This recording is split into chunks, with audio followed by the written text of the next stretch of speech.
Three balls, two strikes, pressure is on. This is where we discuss real estate, property improvement, and business. Together, we'll strategize on how to win.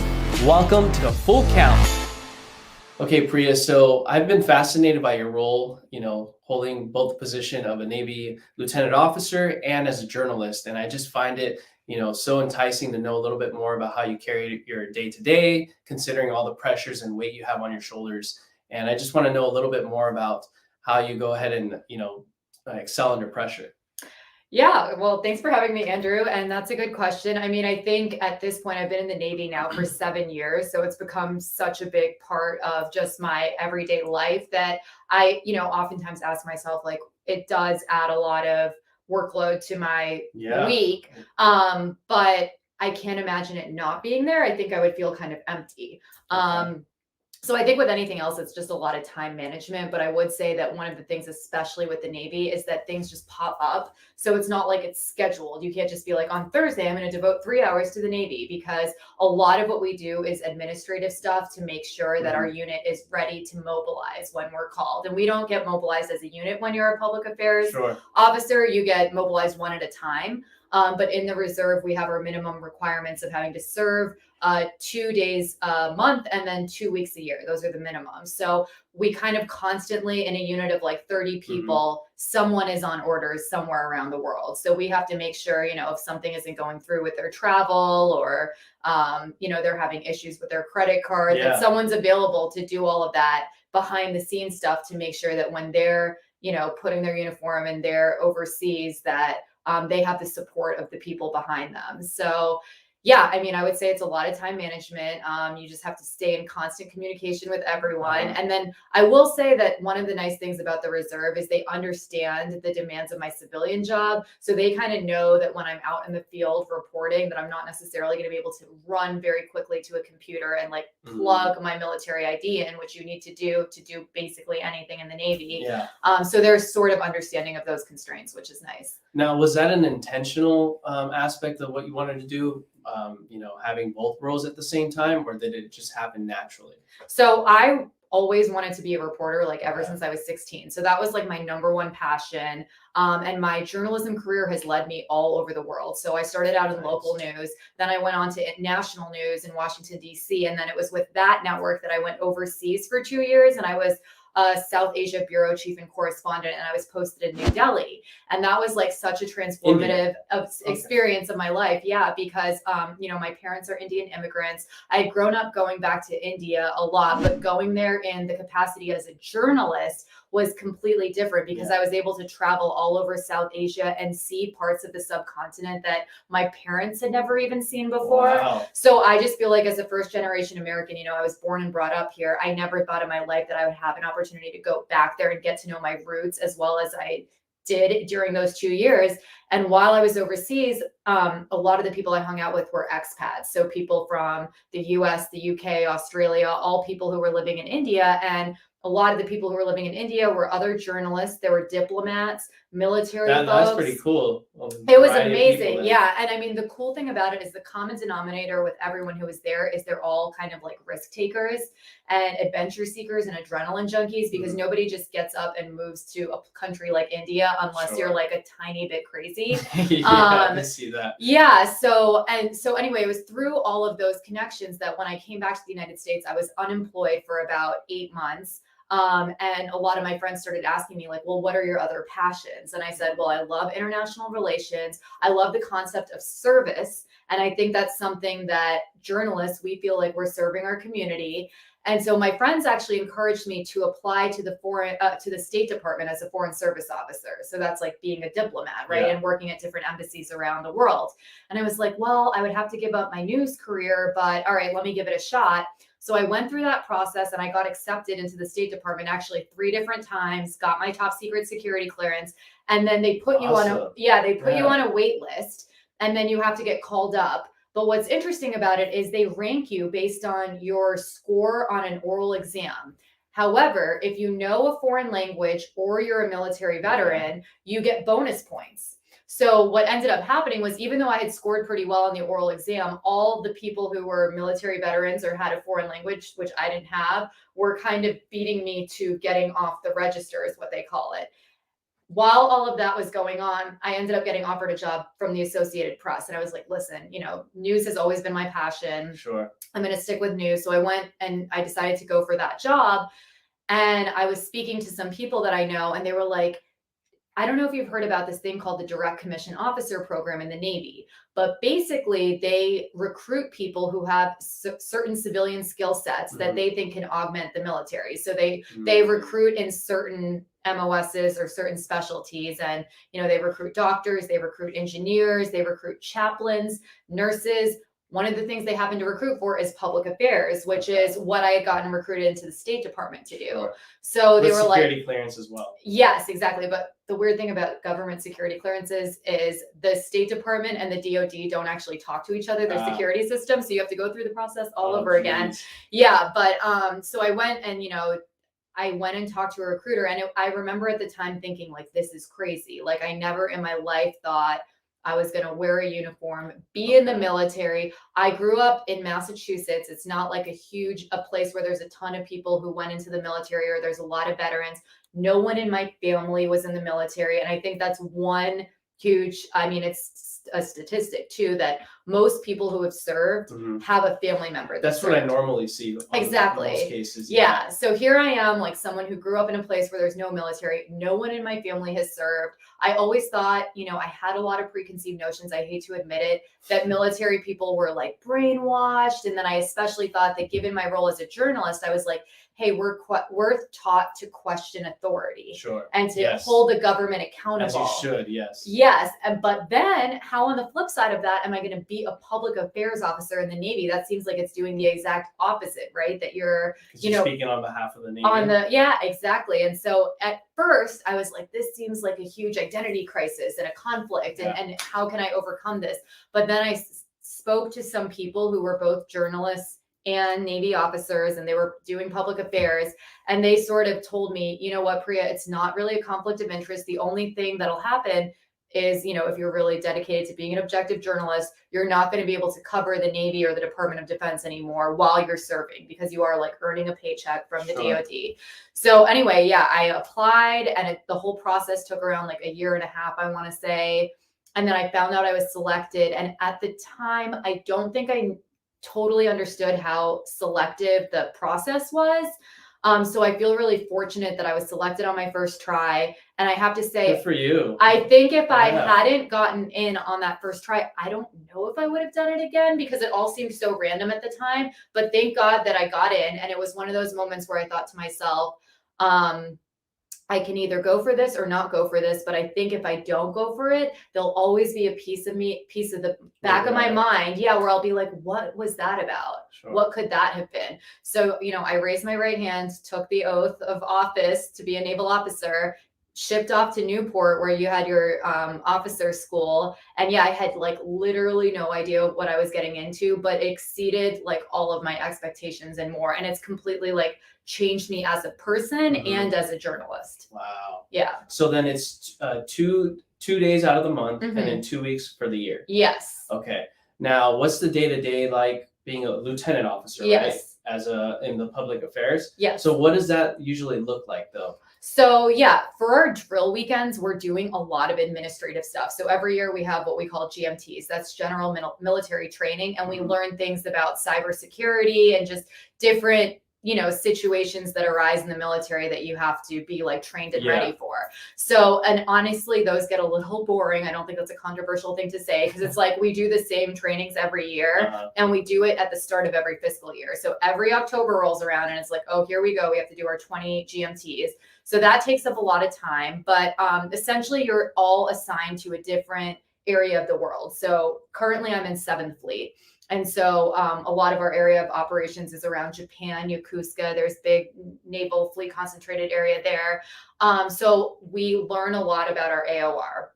So we'll have our area of operations. Okay, I was about to say, what is that? So we'll have subject matter experts come in and speak to us, either people who have worked in national security on the civilian side, or we've had US representatives come and speak to us. Sometimes they're like academics who know a lot about, you know, the rising threat of China or North Korea, or like what's the exact situation with South Korea and North Korea. So they'll sort of help us keep up to date on, you know, what's the risk management in the area, what's the, you know, what are things that we should be looking out for. So yeah, there's one component where we're learning about our area of operations all the time, another where we're just trying to make sure that we're administratively ready with our general military training all done. And then there's a lot of just like it's not silly, but we have to always be medically ready, which that involves constantly Fitness. Well, so fitness, yep, we have to do our PRTs, our physical readiness test, twice a year. And then also get like medically checked up in our dental and our vaccinations and all of these things on a regular basis. So it's a lot. And then when you're an officer, you're not just making sure that you're under control, you're making sure that all of the enlisted people who are, you know, in your unit are also under control. So we have all kinds of spreadsheets, and basically the goal is to always make sure that everyone's in the green, which means that if you get a call that you need to be deployed, that you're ready to go. Yeah. Which sounds very easy in theory, but there's just so much behind that needs to happen. So that's what happens on the drill weekends. On the just to back up real quick though, when you're getting all this information when you're overseas, is the purpose to retain all this information to explain it to the Navy or to the civilians as a public affairs? Yeah, that's a good question. So I would say there's a lot of different components to public affairs. And I think I mentioned this to you before, that the whole military occupational specialty of Navy public affairs came about in World War II. Okay. And so it's kind of, a lot of these things happen organically, where, you know, if you're in a giant worldwide conflict, obviously the public and people around the world are going to want to know what's happening, especially if it's their loved one or their family member who went to war, and they're hearing, oh my gosh, you know, this ship blew up, or we heard that there was a battle over here, you know, how many people died, who were they, what happened, you know? So the military, the, you know, Department of Defense learned really fast, like, wait, we have to have point people that the media and journalists can go and ask those questions to, and those people can run around and get all the information. So what's really hard about public affairs is you have to balance two different things. There's operational security, and then there's telling the truth and being transparent about what happened, right? So a lot of times, you know, as a public affairs officer, we'll go around and ask, like, hey, what happened? And like 90 or 80% of that information is stuff that we cannot release. So you got to compartmentalize. So you have to run. So you might have, we call them RTQs. There's response to queries. So a journalist will come and have like 5 questions that they want us to answer. And we will write out responses to each of those. And we'll have to run those responses up our chain of command to make sure that we're not giving anything away that will either benefit the adversary or somehow put us at any risk. And so it's not only just what we say in words, but it's also the pictures, right? So there's a lot of like the way that our airplanes are configured, for example, where if they're configured in a certain way, we cannot take a picture of it, because if China or North Korea or Russia sees a picture, they can figure out exactly how our planes are configured. And that's really, really bad kind of news. Like the new stealth bomber, right? I don't think there's any photos on the interior, just the exterior. Exactly. And so we have to do scrubs whenever we're going to have pictures taken. And so it's really fascinating being on this side of things, right? Because as a journalist, we're taught you never take pictures from the government, right? Because they could be manipulating the picture or trying to portray things in a certain way. But being on this side of things, it's like, no, wait a second, this is really important because this could literally jeopardize national security. So yeah, you're constantly having to make those decisions. And so that's one huge role, is dealing with the media. The other one is strategic communication. So, I mean, we see with Russia and Ukraine right now, right? Like a lot of people are wondering, you know, how is it possible that people in Russia can think that Ukraine started this conflict? Because the international community, it's pretty obvious, based off of all of this, that Russia was the one who was provoking Ukraine, right?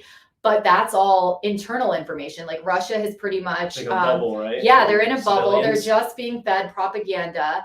And they're also trying to project that propaganda to confuse people around the world. So that's another thing that we have to monitor the information space around the world. So what are our adversaries telling not only their people to drum up public support, but what could they be telling other potential adversaries of us? What are they trying to do to influence people within our own country to maybe cause sort of distrust with our own government? These are all things that we have to monitor. And so we'll brief the admiral on a daily basis. Hey, this is what's happening in the information space. How should we respond strategically? And it's responding on all platforms, right? Because today it's not just traditional media, it's social media, it's all of those things. So yeah, there's a lot of, it's really honestly pretty fascinating because you have to understand the way all these different countries work and international relations. And that's why you're constantly going overseas. So right now, because I'm in 7th Fleet, like last year I went to South Korea for a month, and that was like super fascinating because I learned so much about the Korean War, and Camp Humphreys is there, which has, I believe, like 30,000 American service members.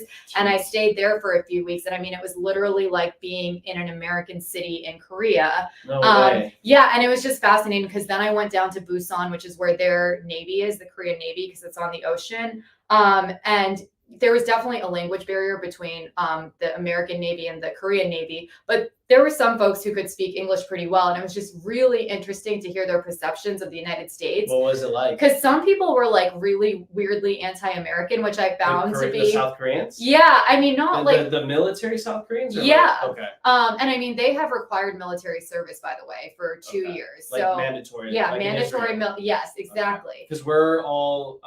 We're an all volunteer force, Correct, right? So it's very different because I think what's kind of interesting and cool about a mandatory one is like you're meeting literally everybody, right? Sure. Like some of these people don't want to be there. I can see that now. Okay. Yeah, so it's kind of interesting having political or whatever conversations with them. Yeah. It's not that they're anti-American, but there were some of them that were like, okay, the Korean War happened, it's over, like thank you, United States, like maybe goodbye. leave, yeah, exactly. I can see that point, though. But then at the same time, North Korea has launched more missiles this year than they have over. You know, we always hear reports in the media about North Korea launching missiles, so I think we're a little desensitized to it. But if you actually do the numbers, like this year, it's been like 3 times as much as they did the year before. So it's much more.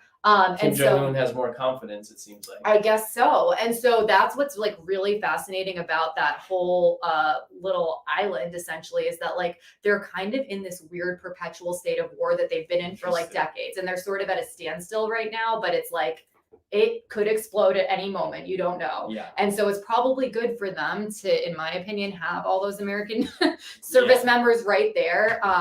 And that's what's fascinating, is just learning about, you know, all that different stuff. So then as you compartmentalize, as you're an officer in the Navy, compartmentalize like what you can say to the public and what you can't. When you come back home to the States as a journalist, how does that work? Like, do they put like a strict guideline? Do not share anything that you learn as an officer? Yes, I mean, how's that normally work? Because I know there's a lot of intricate details on all the logistics. Well, yeah, you know, you go into spaces when you're on orders that are, you know, you need a security clearance to get inside of there, and you're not allowed to bring any electronic devices. So you can't just like take pictures of things or record things, but you can take notes sometimes on paper. But yeah, I mean, you just know that you're not obviously supposed to divulge or release any of that information. So I think that's just understood. I think what's interesting is how my military experience has informed my reporting, because, you know, when it comes to things like, especially you were asking about my role as a political reporter, one of our congressional representatives here in the San Diego area, he's on the House Foreign Affairs Committee. So he does Juan Vargas. Juan Vargas, he's got my last name. Yeah. Okay, cool. So he's like a wealth of knowledge when it comes to talking about Ukraine. And so he's really funny because I'll always be like, oh, okay, so like what anti-missile defense systems are we going to send them? And then I'm like, you know, I heard that something fell into Poland today. What was that? Was it an accident? Or do you think it was like, you know, it was meant to fall into Poland? And he always tells me every time I interview him, he's like, you ask the most specific questions, and it's very clear that you understand the situation, more so than a normal journalist. So I think it makes me a better reporter. And I don't know if you're aware of this, but I'm actually on the board of directors of a nonprofit called Military Veterans in Journalism. No. And what we do is we go around to news organizations across the country and we try to convince them to hire more military veterans.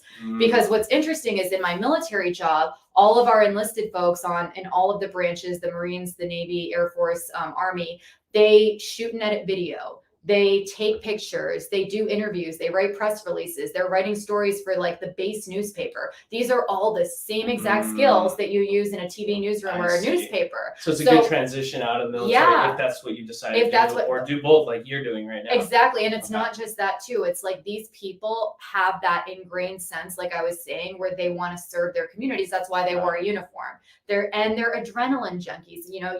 Like we end up in wildfires sometimes. We end up in chaotic. That's exactly what people in the military love. They love adventure. They love being in the middle of things. I signed up for both jobs because I don't like to sit behind a desk and just like be at a computer. So for me, it fulfills both. And so, but another thing we really think is that, only 1% of Americans have ever worn a uniform, right?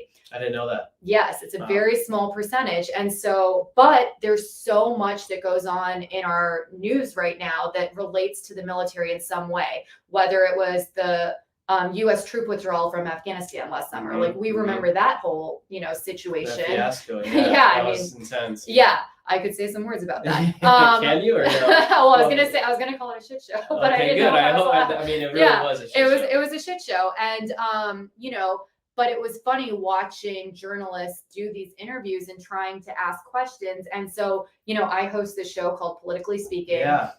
And I decided that when all of this was happening, and I just remember watching those airplanes take off and the Afghan people like falling off those Air Force planes, sad, and it was so heartbreaking. And most of my peers, we all joined the military like the last 10 years. So Afghanistan was like our war. Like that's the war that most of my friends served in. And so it was like a very emotional time, for everyone to see all of those pictures. So I decided, okay, I'm going to have 3 blocks in my show. The first block is interviewing all the congressional people about what happened? How did this get botched so badly? Yeah. The second block was going to be veterans who had served in Afghanistan. How does it make you feel to see that, you might have had a buddy that died overseas and this is how everything ended? And I'm not trying to say that to be depressing, but that was the root. Makes them feel like it's all in vain. Exactly, you know? And then the third block was refugees, because San Diego has a huge population of Afghan refugees here, which is really interesting. And a lot of those refugees who live here served alongside American troops in Afghanistan. Wow. So I tried to say, even though this giant story is happening literally on the other side of the world, there's a really good chance that if you look around at your neighbors,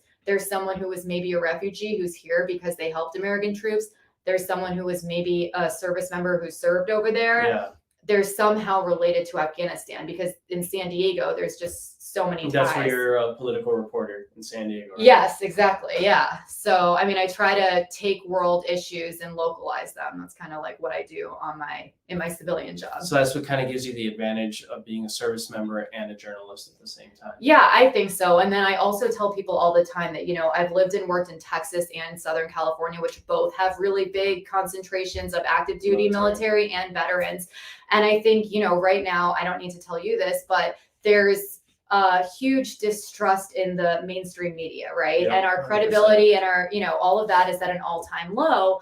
And I think especially a lot of military people and veterans, they feel like they're not being properly represented in the media. And I mean, the thing I hear all the time is like, I was watching my local news channel and there was video of soldiers and they were calling them Marines, and it's like those little mistakes. They're not little, by the way, to they're us. Big deal. I mean, holy soldier's cow. not a Marine. Yes. And if someone called me a soldier, I'd be like, what? That's crazy. So, but I mean, that's what's so sad, because only 1% of the American population has served in the military. Sure. It's like people don't know the difference between the uniforms. They don't know, oh, that's an officer, that's enlisted, that person's this rank, that person's this whatever. So they lose trust in the media. And I think one thing that news organizations as of late have really become committed to is this concept of diversity and equity, right? And the fact that they don't want this to be like the elite media, where it's people who sit in these glass towers and they're not connected to real life. Right. Because how on earth are you supposed to make editorial decisions and news decisions when you're not a regular person who might be struggling to pay your bills or having, trouble paying for gas?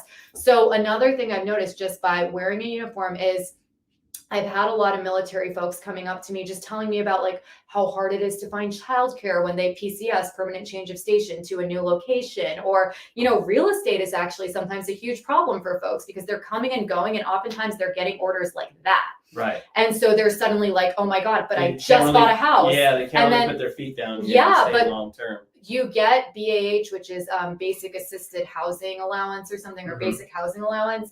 And that actually it's adjusted for where you are in the country. So here in San Diego, it's actually pretty high because it's so expensive to live here. Sure. So there's a lot of military folks who end up buying houses here. But then, they have to figure out like, okay, do I sell? Do I rent when I leave? And so during COVID, the Pentagon put a stopgap on permanent change of station. So everyone who had orders, like they were about to move to the East Coast, the Pentagon said, no one's stay. moving for 60 days. Ah. It was supposed to be 60 days. And then it turned obviously, out like so- everything else, it yeah. kept going. But people had sold their houses and they had bought houses on the geez. East Coast. Yeah. And they were like, what am I supposed to do? So that was a huge thing. And these are in San Diego. A story like that is affecting a lot of people. All but over the US. Yeah, and it's affecting a lot of people in our viewing area too. And so if you don't necessarily have a journalist inside of your newsroom that is either a service member themselves or has a family member or a really close friend, you're not even going to know that those are the struggles Sure. that like 30% of this county is facing right now. So yeah, I mean, I think even little things like that, it doesn't have to be stories about Ukraine or Afghanistan. It can be stories about childcare and real estate, Yeah. things that affect everyone, but they affect the military a little bit differently. Mhm.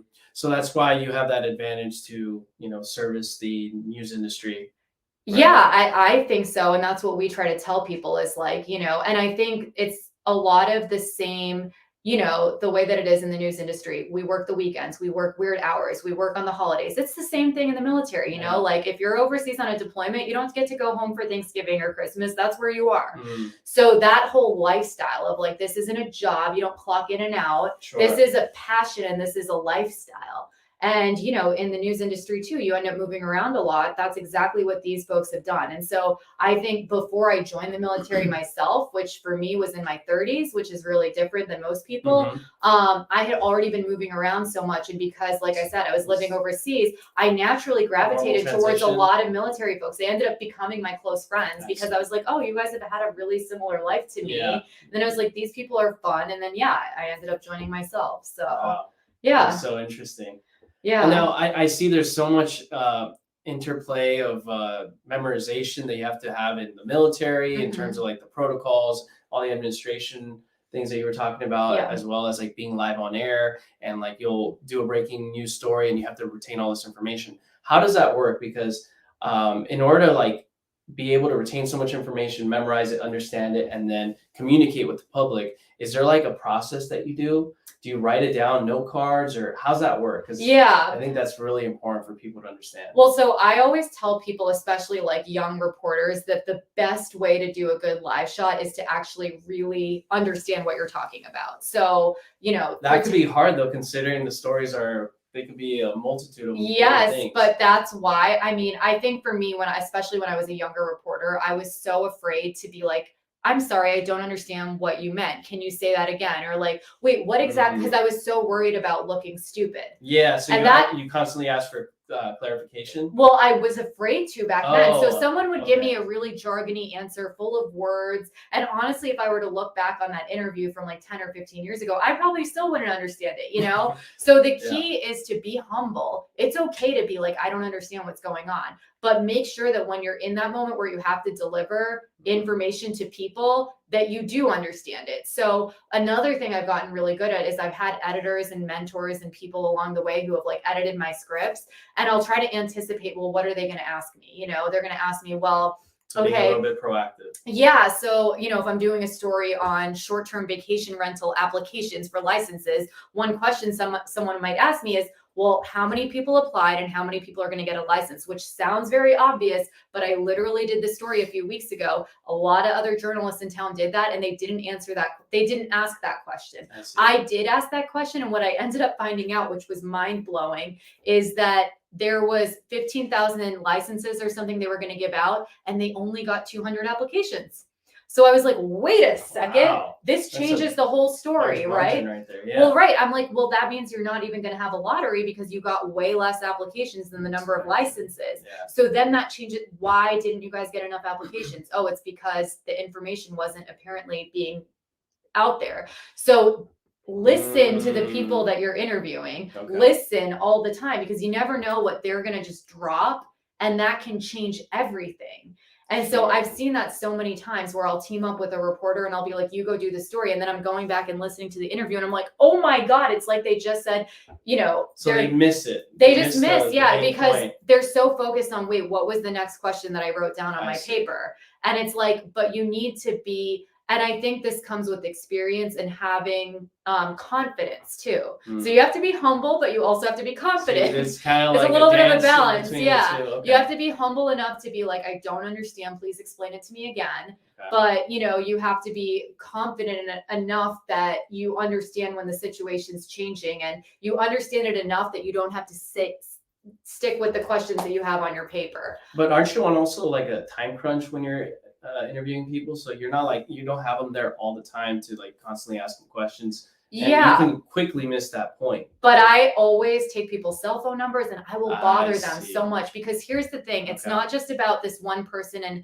and making them inconvenienced with their time. First of all, that person you interviewed, they have a huge vested interest in you getting the story right. Trust me, if their name is in the story, they want all the information to be correct, right? Okay. Secondly, it's the reputation of yourself as a journalist and your brand, whoever you work for. And honestly, this might sound dramatic, the entire industry, because it's the people who are too afraid to follow up and say, wait, did I get this wrong? Or can I ask you this again? Or sometimes I'll read it. It's kind of like in school, you don't want to ask the teacher a question. But you have to. You just need to, I can see a lot of people in society not being able to that category. Yes. Yeah. And I mean, it's the same. You don't want to look stupid. And I get that. Right. And it's the same time, you look more stupid if you don't ask the right questions. Exactly. And like in press conferences, especially in the kinds of situations that I'm in sometimes, like I was interviewing the defense secretary of India, and it was a press gaggle, and it was all these male, way more experienced reporters than me. And everyone's like raising their hand and trying to yell. And like, you know, that's an intimidating situation. I can imagine. And you're like, oh, I don't want to yell. Gap alone. Right. And all of it, you know, I was an American who was a young female. That was like completely out of my comfort zone. But again, it was those experiences in my life where I was a fish out of water that I grew the most. And I just knew, because I had really hard bosses every step of the way, that I was like, nope, you got to ask this question, because if you don't ask it, you're going to get in trouble. So I had to find the voice within me, and I yelled, and guess what? They answered my question. I got exactly what I wanted. So, and then I think the more you do stuff like that, you're just like, okay, yeah, I did that last week. I can do it again. And so I will say, when I was a baby and I just graduated with my master's, I thought, oh, I should be able to work for CNN right now. I'm so amazing, you know? But there's something to be said about repetition and doing things for many years, because it becomes second nature. Yeah. And there's nothing that can replicate experience. There really isn't. So I think the more you do something, and the more, again, with a lot of these stories, you become a subject matter expert, right? Like with San Diego and covering politics, like I know city council really well. I know everybody on city council. I know all their staffers. I know, like, okay, this person tends to vote this way when it comes to public safety issues. This person votes this way when it comes to development or housing issues. So the more you go places, the more you learn. I mean, it sounds so obvious, but then you're able to go back on that experience. But do you write all this stuff down, or how do you? I mean, so I try to just focus on my story of the day. But what I've realized is, like, you know, in my current job, I've been there for almost 3 years, and it's gotten to the point where I don't need to, everything just comes very naturally. I've built those solid relationships with people on both sides of the aisle. Right? That's what I can appreciate about you. I've noticed your political reports are very objective. Thank you. Is what I like. And maybe that's what you got from the discipline of being in the military. Yeah. Well, I think it's important, you know, people sometimes in California, they're like, this is a super blue state, so it's okay to just interview Democrats. But I mean, there's still a third of the state that are Republicans. There's a lot of independents, and there's different, and you need to hold both sides accountable. And I mean, I think that there was an instance over the summer where I couldn't get any Democrat to talk to me about gas taxes and gas prices. The Republicans wanted to repeal the gas tax. They love talking about that all day, which was great. Democrats nowhere to be found. They were like, you know, and I'm like, this is a real issue that people are facing right now. Yep. And you guys must tell me what you're doing to provide relief to your constituents. And I was like, and no, I don't want to talk about this is not an acceptable answer. Right. And so every day I was pestering and pestering and pestering them. And finally I was able to get people to talk to me. But I've also established a reputation, in my opinion, in this area that people know you're not just going to say no to me and I'm going to be like, oh, okay, bye. So the like, persistence continues. Oh yeah, no, I will. If anything, it motivates me even more. Yeah. So kind of like a sales job that I have. Yes. I'm so persistent all the time, constant failure. They're always saying no, but I always find a way, or at least I try to get them to say yes, or at least talk to me. And it's like probably very similar tactics. You realize that depending on the person that you're trying to talk to or the objective, then you change the way that you go about it, right? Some people respond differently to different things. So you have to have people skills,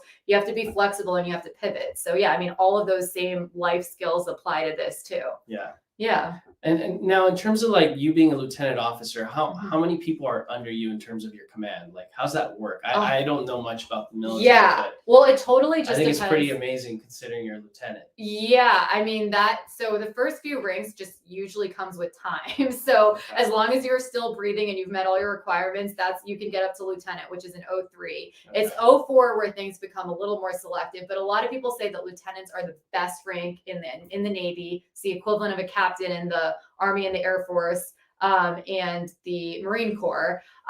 So yeah, because you're kind of right in the middle. You're not a baby anymore. So people don't look at you like, oh God, they have no idea what they're talking about. But you're not so senior that if something were to go wrong, you would be to blame. You're kind of like right in that sweet spot where you're right in the middle, where people take you seriously and they're like, hey, what do you think? But you still get to do some fun stuff. Like you get to run around and like, you can do a media escort and take people around a base. When it comes to how many people are sort of reporting to me, that really depends on what unit you're in. I think in my unit, we have like, I want to say like a handful of officers and probably 15 enlisted people. So yeah, I mean, 15. Yeah, so but and you said in what particular? So they're all mass communication specialists. So in my unit, it's all public affairs. So the public affairs officers are PAOs.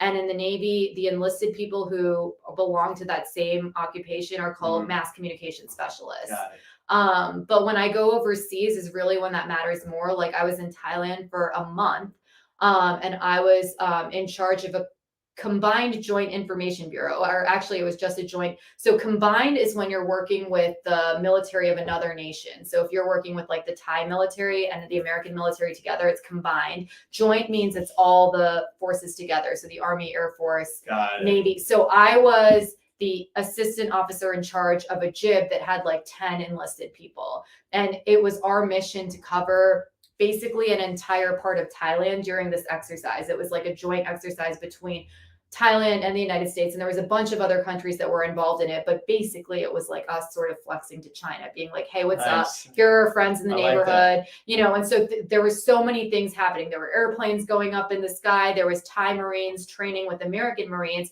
And our job as the little Joint Information Bureau was to document all of this and then potentially to try to get some of those pictures and videos placed in media outlets around the world because we wanted people to see. That's the way to flex. Yeah. Hey, what's up? You know, we want China to see, hey, this is what we're doing in your backyard, you know, like that's the point. So, and then we would invite journalists to come. We would do demonstrations of amphibious landing. So you think about some of the biggest battles in World War II. How did those happen? Because of amphibious landings. So we would practice an amphibious landing with the Thai Marines.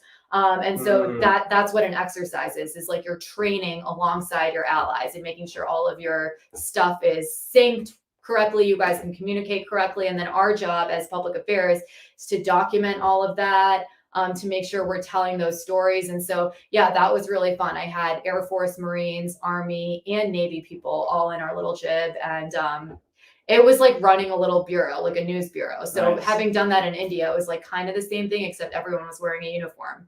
Yeah. And now in terms of like leading all these people and being with people that have so many different backgrounds that, you know, Marines, Army, obviously that's not the Navy. And then you have other people in different countries that are serving.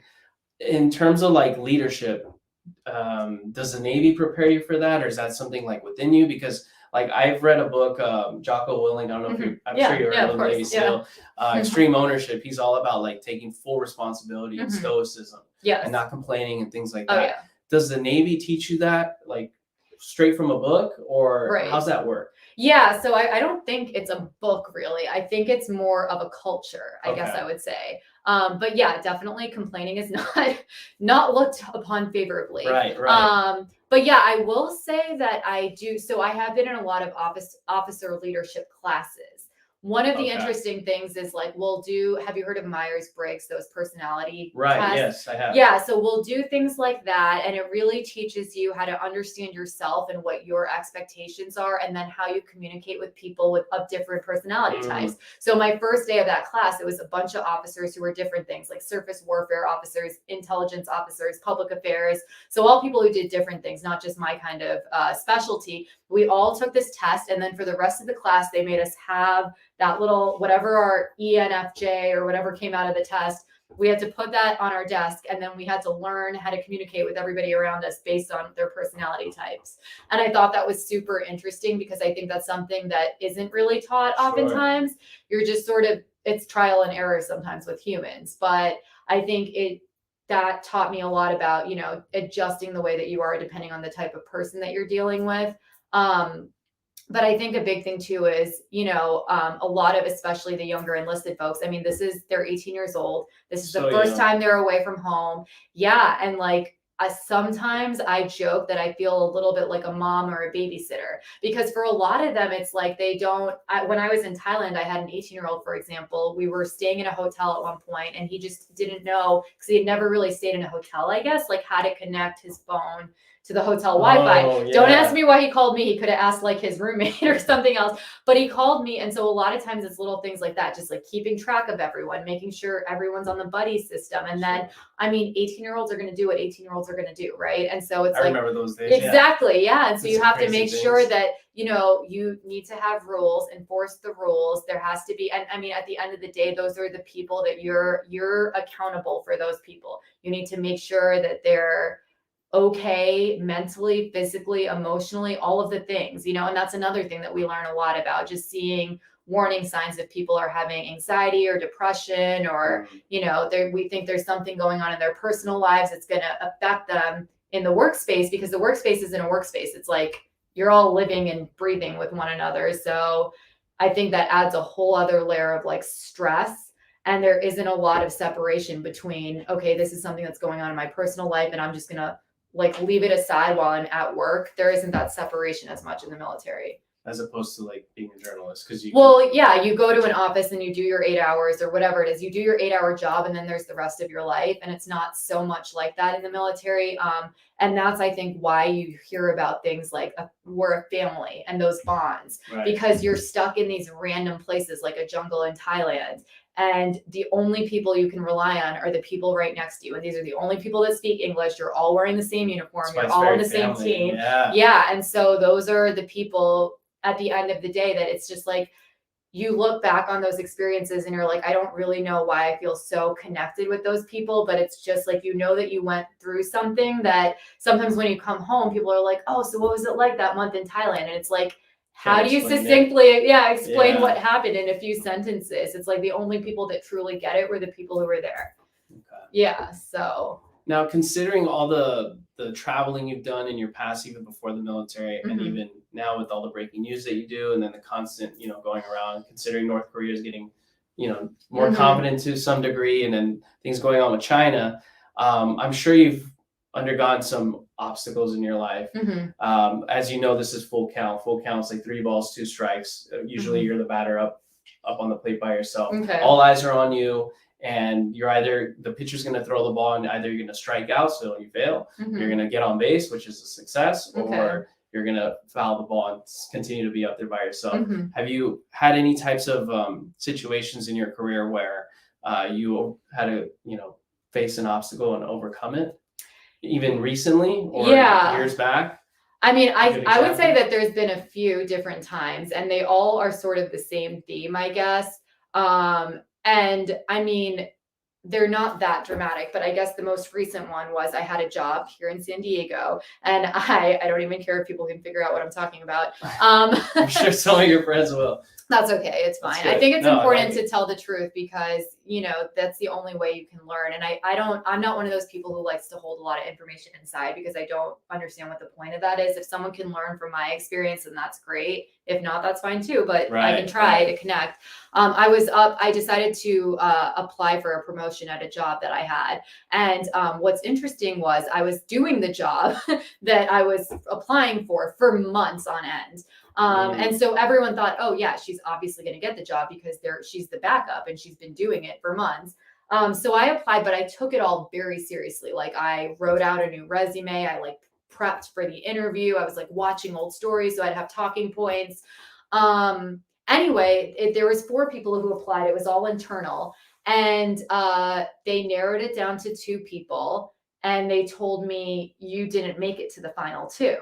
And I mean, I don't think I'm delusional. Sometimes I can be delusional, but in this moment, I don't think I was delusional. I was like, that is shocking.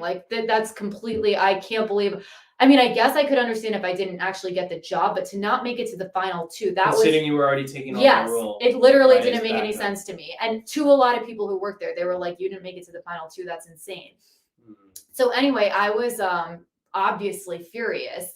And they tell me this right before I'm about to go and anchor again. Oh, no, that's the worst time. Exactly. So I had to just hold it all in and, do my job.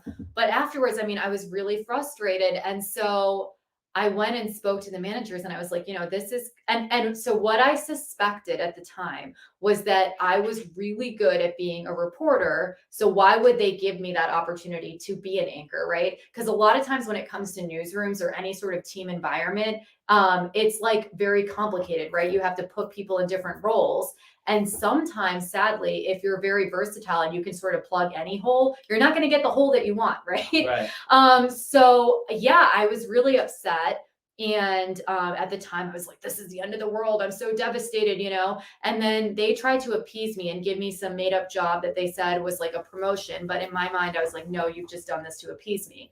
So I decided right then and there, I can no longer work here anymore because these people don't value me. So you left.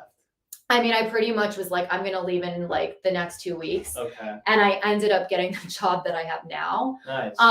Yeah. So my point of all of this is to say, first of all, and by the way, I asked them, I said, well, why didn't I make it to the final 2? Mm-hmm. And they basically told me, you need more work. You need more polishing. Mm-hmm. And I've heard that phrase so many times in my career. And I'm not at all trying to say that I don't need work and I don't need polishing. But sometimes that could be used as an excuse. Yes. And you need to never let anyone else tell you that you're not good enough, especially if you know that you're working really hard and that perhaps there might be an ulterior motive behind it. Always demand better for yourself. And then the second thing I would say is there's been so many times in my life that I was like, oh my God, I'm so devastated that I didn't get this specific position. And, I don't know if you're a religious or a spiritual person, but I do believe in God. And I always I talk about this with my mom. God had a different plan for me. And it's always something that I couldn't see at the time. Right. So you kind of got to zoom out. Exactly. But I would have never expected this other opportunity to come by. And so it's like, I was devastated that this thing didn't happen, that I thought, oh, this is what I really want. And so I've gotten a lot better about handling rejections as I've gotten older because I'm like, you know what? The universe is going to sort itself out and something better is going to come along and it's all going to make sense down the road. And so I also tell that to people to say, don't have such a narrow definition of what success means for you. Don't say fluid. Yeah, have the ability to adapt and change because first of all, most industries these days are changing so rapidly that to create, whenever people ask me what's your 10-year plan? I'm like, who knows? Yeah. Who knows if there's going to be local news in 10 years? I have no idea. Are people going to be watching TVs anymore? Who knows? It's all going to be on your phone or it might be on your headset. Who knows? So what I try to tell people is I want a profession or a career or a job that I find rewarding and stimulating. And in some capacity, I'm giving back to people. That's what I want. That's my goal, right? Because that's something that's not like, I want to be the next Lester Holt, because that whole concept of a guy sitting behind a desk in New York telling the news into a camera to the entire, that might not be a thing in 10 years. Right. So instead, think about what is it about that job that is so appealing to you? Like, and then focus on those aspects of it, and that can help you inform your decisions, and you can take risks accordingly to get you there. But to say like it has to be this role or in this state or with this amount of money, I think those are very limiting So factors. it's not to be, so try not to be necessarily closed-minded Yeah. in your goals. So be open. But it sounds to me like during that time of your full count moment, Mhm. when they said no to you, sometimes you can't just always constantly be pleasing the people that you're trying to get a job with or get promoted. Sometimes you do have to leave. I think so. Right? I mean, that sounds terrible to say, but I think that's true. I mean, I've been Yeah. on real estate teams. Right. Like I work for myself now, but at times I used to work for some of the best in the game. Mhm. But I felt like I wasn't being, taught like I should be, or I wasn't Mhm. giving the right opportunities. And I said, you know what, this is a dead end. Right. And I could be doing the best I can and be there for so many years, decades. I know some people do that, but I ended up leaving. So Right. it kind of sounds like that's something similar to what you Yeah. did to some degree. Well, and I think our generation, we're less likely to like stay in one job Yeah, for like, decades than our our parents parents. would stay, Yeah, that's yeah. not a thing that happens anymore. And the other thing I always try to like see is that every experience I've ever had, even if it's been really negative, I look back on all of it kind of fondly, bizarrely enough, just because I think I learned something from each experience. Even if I had a really crappy boss, for example, that what made them a crappy boss, I would try to think about it and reflect on it and be like, okay, I don't want to be like that. Right. Especially, in Learning my job in the experience. Navy as an officer, like, because I think another thing that's a difference between the military and the civilian worlds is a lot of times you promote in the civilian world because you're a really good realtor or you're a really good reporter. That doesn't necessarily make you a good leader, right? Right. Yep. And there's a huge difference in that. So you can be really good at your craft. That doesn't mean that you know how to lead people, inspire them, motivate them, keep them on track, keep morale up, Mhm. make sure that they have a mission that they're focused on, right? What do you think it is, as being a good leader, that it entails to be able to see all those moving parts that you just explained? I mean, I think it's just not having tunnel vision is part of Okay. it. I don't think I have like a magical answer of exactly. I would say my personal like life philosophy is to try to understand and connect with everyone around me, because I Mhm. think once you can find out what makes people tick, right? Like it was what I was just saying to you. Instead of saying I want that job, Lester Holt's job, what about that job makes it? What are your values? What do you stand for? Mhm. What makes you get up every day? For a lot of people, it's like their kids, or it's like, well, I have to pay. I have all these people relying on me and I have to pay the bills. For others, it's like this concept of like being a military hero or something. Or for others, it's like this commitment to the truth and telling stories that are going to inform the public or maybe change laws or be transformative in some way. Yeah. So once you can figure out like what motivates people, I think that you can be able to harness that energy in a better way. And I just think it makes you relate to people better. And who doesn't want to work for someone that they feel like is listening to them and like they're seen and heard, as cliche as those like phrases are? Yeah. I do think that that's probably the worst bosses that we've ever had. We felt like they just weren't listening to us. That was probably one of the underlying problems. Right. You As a know? salesperson myself, I found one of the most important skills you can have is listening. Yes. And then, like you have brought up a couple times already, understanding that people's personalities are so different, Right. and you have to kind of cater to different people's personality Yeah. depending on how they are as a person.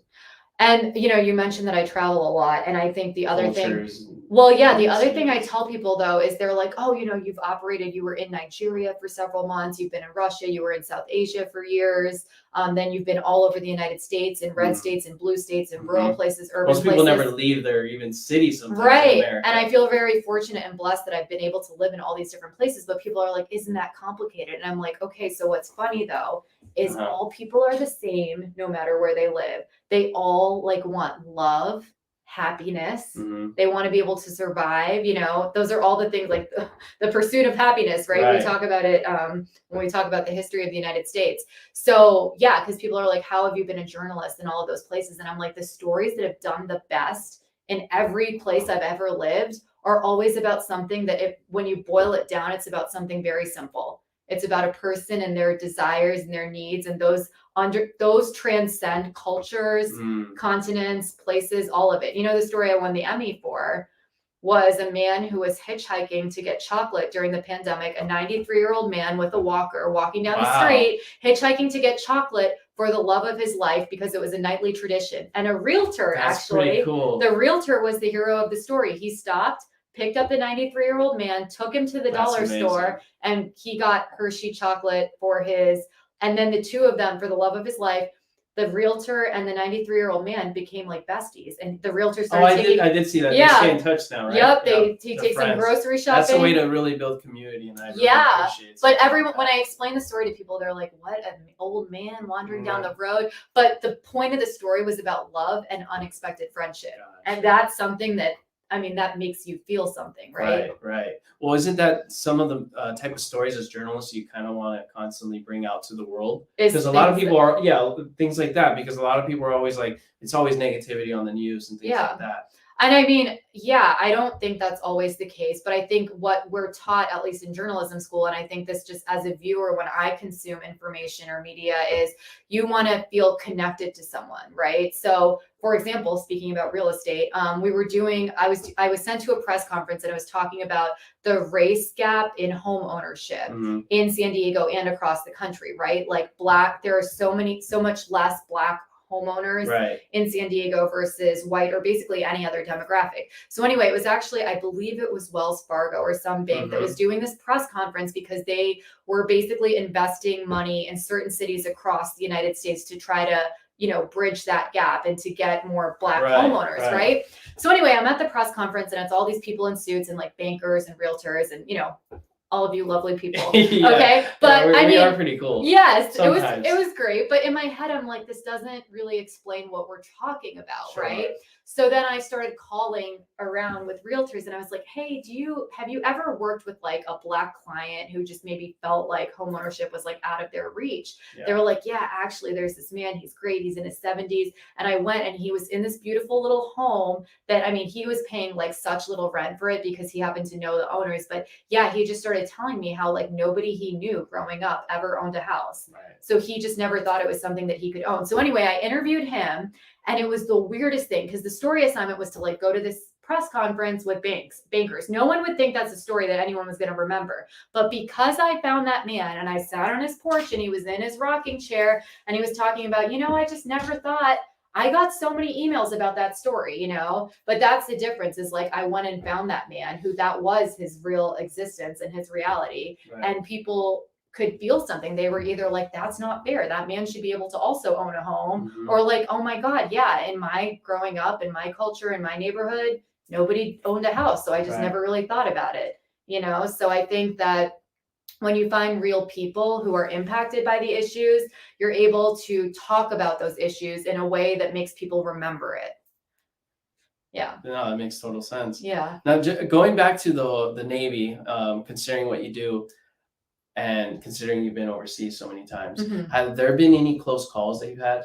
With like death? Or anything danger? I would imagine. Yeah. I think one thing that people don't really think about a lot of times is when you read, especially us doing local news in San Diego, a lot of times when people die right now, because we're not like actively in a war at this moment, right? It's always in trainings or exercises. Right. I've been hearing that with some Navy SEALs as well. Yes. Like people, rollovers in vehicles, or planes crashing, or fires, all those kinds of things. So I would say that, in the military, you're around a lot of really intense equipment. I've been on aircraft carriers, and being on the flight line is like a very dangerous place to be. And it's kind of amazing, because obviously they sort of give you briefings. They're like, stand over here, don't do this. Here's a hat, a helmet you put on your head. But things happen, and there's a lot of moving parts and people running around. So yeah, I've been in dangerous places like the flight line of an aircraft carrier, which sounds silly, but I mean, if you've never been there, it is a little bit freaky. And then, yeah, I mean, I would say there was a few times in Thailand where there was like live fire exercises and we were out in the middle of all of it because we were trying to get pictures and video of it. And I think that's one also misconception that they think, oh, public affairs, you guys are just sitting behind a desk on a typewriter. And it's like, no, oftentimes we're actually very extremely up close with everything that's happening. Because another thing I forgot to mention about what we do as public affairs officers is we're constantly trying to capture information to provide basically documentation, like a historical record about something that happened, right? Right. So you may have heard about how ships had collided, you know, in the waters around Asia, right? Mm-hmm.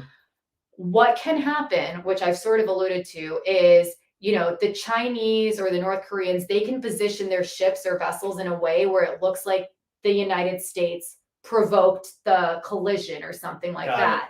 So what we have the mass communications specialists trained to do on the ships is whenever there's any sort of encounter or something where the other side could release a statement and say, the United States did this. No, guess what? We have visual evidence. This is what happened, right? So whenever we're doing these exercises overseas, we're practicing that in real time. Like you got to get those pictures fast. And that means sometimes you have to be in the middle of it, right? Right. Then that's where the danger can be. Yes, exactly. So it's not just about releasing pictures to like the media. Sometimes it's releasing pictures so that the chain of command understands, hey, this is what actually happened. And then sometimes those things can lead to congressional inquiries and people are like, show us what happened. Right. Those pictures are so hugely critical, or else it becomes a he said, she said story. So yeah, I mean, they've all been training situations, nothing. Thank God though, right? Yeah, I mean, thank God. Considering it could be something totally different, like a world war. Right. And which is where at that point your role shift to some degree? If I get deployed, yes. And I mean, I will say though, there is a sense of comfort when you're around the American uniform. Like it makes me feel like, all right, if you're going to be in the middle of chaos and conflict, wearing that uniform and having all of the incredible assets and weaponry that we have, I mean, you can't have a better setup or people to have your back than anywhere else. Got it. So, but yeah, I mean, there is inherent risk that you take when you put on a uniform and you sign up for potential of doing this. And people ask me, you know, doesn't that bother you? And are you familiar with the Man in the Arena speech? No, I don't think so. Okay, well, we'll have to look that one up because it's like the best speech ever. It's very short. How long ago was it? I think it was Roosevelt that. Roosevelt. Yeah. Okay. So, but I mean, the people have it like on their walls. It's just like, it's only like a page. Sure. But essentially the gist of it is like, do you want to be the man on the sidelines or do you want to be the man in the arena? I see. And I feel like there's a lot of people that would rather be the man on the sidelines. Maybe that's why there's 1% of the population. Yeah, maybe. But it doesn't even have to do with like being in the arena in the sense that you're going to be in physical danger. Sure. It's just like, do you want to do life or do you want to watch life? Got it. Like, do you want to be someone that's doing stuff, taking risks, pushing the envelope, chasing your passion, chasing your dream? Or do you want to just sit here and you know, be one of those people who comment on social media and make fun of everybody? Yeah, there's a ton of those little trolls. Yes, trust me, I know very well. I know those people who do that, but it's fine to do that. I love people who have opinions. That's the beauty of why we live in a free country, is so that you can have those freedom of speech to have those opinions, right? But don't use that as an excuse to also not participate. And I hear it all the time. Well, I could never be a reporter because the fake news media is so evil and negative and blah, blah, blah. Well, if it's something that intrigues you and you think you might find it rewarding, why not come into the industry and try to be a change maker, you know? A positive one. Right, yeah. Right. And I mean, you can, in any organization, you can use that excuse for anything. Yeah. You can be like, well, I don't want to join the military because I've seen some there's going to be bad apples and bad aspects of anything you do in life. That doesn't mean you don't do life. Sure. And you just sit there and you let life pass you by. Okay. So that's where that quote is so important. Okay. Yeah. So look up the Man in the Arena. I think you'll really like it. It's definitely something I think about on a regular basis because I never want to be that person that's just sort of watching life happen around me. I want to be. So would you utilize that particular speech if you were trying to recruit people into the military? Navy? Navy or anything, because considering like only 1% of the population's in the military, but if a world war was to occur, I'm sure we would need some more people. Yeah, so it's interesting because I'm taking a class right now called Joint Maritime Operations in the Naval War College. And so we oftentimes have like senior officers come in and talk to us. And we had one who came in last week, and he was talking about the difference between a mandatory military service and a voluntary one. And he just thinks that the voluntary ones are so much better. Yeah. And so that's the thing. I think when it comes to if you see something and you see potential in someone and you see a desire in someone, you can foster that and want to grow it and help them develop. But if it's not there, I'm not in the business of like forcing someone to live their life in the way that I live my life. Like, I totally understand that there are some people who don't feel comfortable being the man in the arena. Right. And that's good because, you know, I mean, there needs to be people in life that support other people, or it's just that doesn't come naturally. That's not something that's interesting to them. So I would never, I don't know if I would be a great recruiter, Right. because I would never want to, I think I'd be a very honest recruiter, and I think that's why That I'm could a be good good journalist. Yeah, because I would be like, here's what you're getting Good at into. that. These are the pros and the cons. Does this sound like something that's going to be cool for you? Yep. If so, awesome, let's freaking go. If not, yeah, maybe not so much, you know, because the last thing you want is to be around a group of people who don't want to be where they are. Yeah. You're never, I mean, But a leader can kind of shift that potentially. you can potentially. The reason why I asked this too is like, Mhm. should there ever be a World War III or a World War for that matter? It could be a possibility. It's no longer in Europe or Asia. It could be on our own shore and U.S. soil. So that's why I was asking about the whole recruiting aspect of things. But in terms of like, you know, if an adversary was to attack the United States, you know, our power grid, or use EMP weapons and just completely wipe out our form of communication, does the military have that? I would imagine the military has a way of planning for devastations like that, where they communicate also not just within the military, but to civilians of what's going on. Should the adversary be on our shore coming in? I mean, yeah, I don't know details about how exactly any of that would work, but I can say that, like, at least in the scenarios that I've experienced, they do touch on all of those things, because, yeah, I think that's how modern warfare is likely going to happen. Is it's not going to be the way that we saw it perhaps in like the 1940s. You know, I mean, it's evolved a lot because of technology and because, we've seen that play out with Russia and Ukraine. They're constantly hitting the power grid right now, and they're wiped out. Right. And the problem with that too is, you know, the heating aspect. People are suffering and dying from the cold. Luckily, not all parts of the United States is like that, but there definitely are some parts. I mean, listen, look at Ukraine and Russia, by the way, as far as that example that we were just talking about. Most of the Russians who are fighting in Ukraine do not want to be there. Yes, and so people are like, how is it possible that Ukraine has been able to fend off the Russians for as long as they have? I mean, everyone thought this would be over in a few months. But it's kept going and going. And I don't have quantitative analysis or quantitative data to support what I'm saying, but I would say that a lot of it is the will of the Ukrainians. They will just not give up. They want so badly to defend their country. And it's real. I'm learning that in Joint Maritime Operations. We're learning one of the things I just wrote an 8-page paper on is the 6 cornerstones of naval tactics. And one of the things that we have to, so I just had to analyze a battle in World War II from the Japanese perspective and the American perspective. And one of the cornerstones is men matter most.